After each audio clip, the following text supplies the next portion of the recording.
कि ये जो अभी सोशल मीडिया पर चल रहा है तमाम चीज़ें, और ख़ासतौर पर पीका के हवाले से भी कि डिजिटल प्लेटफॉर्म ज़्यादा इसकी पकड़ में आएंगे, आप इस सारे मामले को कैसे देख रहे हैं? मेरे ख्याल से वक्त की ज़रूरत थी। जी देखिए, यहाँ पर ना इस लॉ के दो साइड्स आ जाती हैं। एक तो वो जो कि नॉर्मल जर्नलिज्म के लिहाज से देखा जाता है, दूसरा इसको डिजिटल मीडिया एक्टिविस्ट जो से उनके लिहाज से देखा जाता है।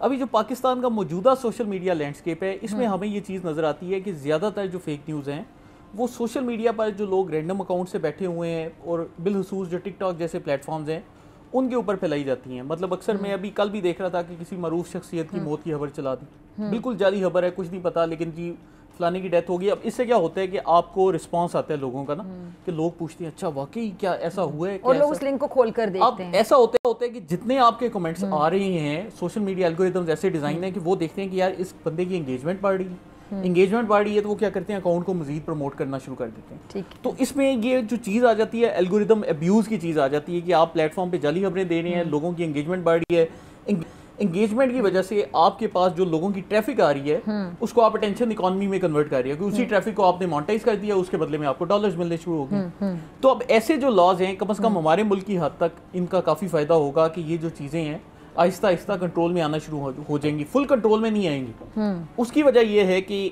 बहुत से लोग ऐसे हैं जो कि जाली अकाउंट से कर रहे हैं, और पाकिस्तान में जो इस टाइम मौजूदा मसाइल चल रहे हैं उनकी वजह ओवरसीज जाली अकाउंट्स हैं। लोकल अकाउंट्स इतने ज्यादा नहीं जितना ओवरसीज जाली अकाउंट्स ने ये किया हुआ है, तो वो तो इन कानून के अंदर नहीं आते। तो हमें इस वक्त अब जरूरत ये है कि चलें पैका लॉज तो बन गए, लेकिन इसके साथ साथ हमें जो जर्मनी में, जो यूरोप में उन्होंने सोशल मीडिया के लॉज बनाए हैं, रेगुलेटरी बॉडीज हैं और वो इन प्लेटफॉर्म से बातचीत करती हैं, हमें उस लेवल पर जाना पड़ेगा ताकि हम उसको भी रोक सकें।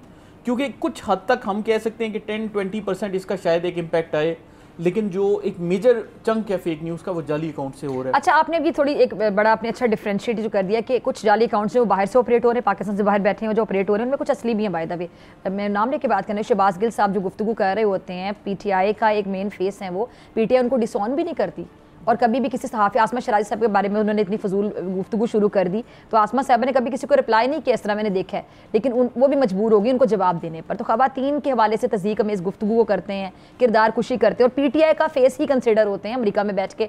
आज तक पीटीआई ने उनको डिसऑन नहीं किया कि जी हमारा इस बंदे से कोई ताल्लुक नहीं है। तो जो ऐसे लोग वहाँ बैठ के ट्वीट्स कर रहे होते हैं, जाली किस्म की इन्फॉर्मेशन दे रहे होते हैं, मेजर आदिल राजा वो अपने नाम से ही वहाँ से ट्वीट्स करता है और हर वक्त पाकिस्तान की आर्मी के बारे में, पाकिस्तान के इदारों के बारे में कुछ भी वो बकवास करते रहते हैं। मैं बकवास का वर्ड बोलूँगी, बड़ा सोच समझ के बोल रही हूँ, लेकिन ऐसे लोगों तक हमारी रसाई कैसे मुमकिन होगी? और जो विद इन पाकिस्तान जाली अकाउंट्स के साथ ट्वीट्स कर रहे हैं, जिन्होंने किसी की भी तस्वीर लगाई हुई है, कोई वहाँ पे फरहान बना हुआ है, कोई और बना हुआ है, तो वो जो लोग हैं क्या उनके एड्रेस के थ्रू उन तक पहुँचना मेरे नहीं ख्याल के नामुमकिन होगा आज के दौर में।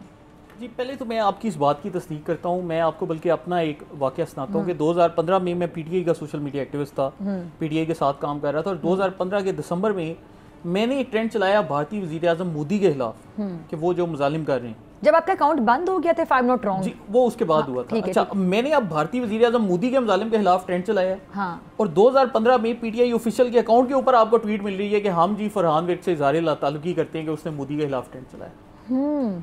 आज भी वो ट्वीट उधर मौजूद है, क्योंकि इसकी वजह क्या है कि जी इमरान खान साहब जो उनसे मोदी से मुलाकात करने चले गए थे, तो ये बंदा क्यों मोदी के खिलाफ ट्रेंड चला रहा है, तो उन्होंने मुझसे इज़हार ताल्लुकी कर दिया। लेकिन अब आप देखेंगे पिछले 3 सालों में शहबाज गिल, आदिल राजा, मोहित पीरज़ादा, उनसे इज़हार ताल्लुकी क्यों नहीं कर रहे? That's a question. इज़हार ताल्लुकी वेरी वैलिड और क्वेश्चन। इस पर सोशल मीडिया के लोगों ने बाकायदा इनसे सवाल किए, तो इनके सोशल मीडिया हेड कहती है जी हम उनको कभी ऑन ही नहीं किया तो हम उनको डिसऑन कैसे करेंगे? मतलब ये कैसा रिस्पॉन्स?